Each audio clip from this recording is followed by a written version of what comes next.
আসসালামু আলাইকুম গাইস, কি অবস্থা সবার? আশা করি সকলেই ভালো আছেন। আজকের এই ভিডিওতে আমরা দেখব যে কিভাবে যে সকল ফোনের টাচ আর ডিসপ্লে একসাথে আছে সেই সকল ফোনের টাচ আর ডিসপ্লে কিভাবে খুব সহজ পদ্ধতিতে আলাদা করা যায়। সো চলুন শুরু করা যাক আমাদের আজকের এই ভিডিও। আপনারা আমার হাতে একটি ডিসপ্লে দেখতে পাচ্ছেন। এই ডিসপ্লেটা আর টাচ আর ডিসপ্লে একসাথে। সো এই ডিসপ্লেটা থেকে আমরা টাচটা আলাদা করব। সো এটি করার জন্য আমরা প্রথমত ডিসপ্লে থেকে টাচের র্যাবনটা খুলে ফেলবো, তারপর সেপারেটর মেশিনের উপর আর ডিসপ্লেটা বসিয়ে দিয়েছি, আপনারা দেখতেই পাচ্ছেন।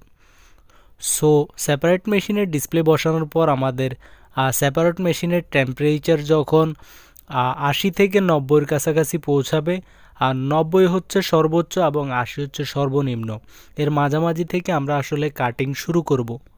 ডিসপ্লে থেকে টাচ আলাদা করার সময় অবশ্যই খেয়াল রাখবেন, খুব সাবধানতা অবলম্বন করতে হবে আমাদেরকে। কারণ হচ্ছে ডিসপ্লে কাটার সময় অনেকেই আসলে ভুলবশত উপরের যে পেপারটা আছে কালার পেপার সেটি কেটে ফেলেন। সেটি কাটলেও কোনো সমস্যা নেই, কারণ সেটি চেঞ্জ করা যায়, কিন্তু অনেক সময় ডিসপ্লেটাও ভেঙে ফেলেন। সেজন্য অবশ্যই সাবধানতা অবলম্বন করতে হবে। অ্যান্ড আশা করি আমাদের সেপারেটর মেশিনের টেম্পারেচার এতক্ষণে 80-র উপরে চলে গেছে। সো এখন আমরা আস্তে আস্তে ডিসপ্লেটা কাটা শুরু করব।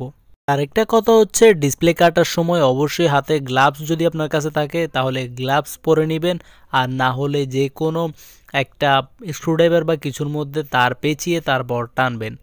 অনেকেই কি করে হাতে টানে, যার কারণে হাতে দাগ পড়ে যায় এবং নানা রকম সমস্যা হতে থাকে হাতে। সো এই জন্য আমি রিকমেন্ড করব যে আপনি গ্লাভস ব্যবহার করুন অথবা যে কোনো ধরনের স্ক্রুড্রাইভার বা টুলস ব্যবহার করুন ডিসপ্লে কাটার সময়। সো আপনারা দেখতেই পাচ্ছেন আমি এখন ডিসপ্লে কাটতেছি। ডিসপ্লে কাটার সময় অবশ্যই উপর থেকে কাটার চেষ্টা করবেন, উপর থেকে যে কোনো এক কর্নার করে তারটা ঢুকিয়ে। একটা বিষয় খেয়াল করতে হবে, তার যেন অবশ্যই টাচের নিচে দিয়ে এবং ডিসপ্লের যে কালার পেপার সেই কালার পেপারের উপর দিয়ে আসলে তারটা যায়, যাতে করে ডিসপ্লেতে কোনো প্রকার স্পট না খায়। সো আপনারা দেখতেই পাচ্ছেন আমাদের ডিসপ্লেটি কিন্তু আলাদা হয়ে গিয়েছে।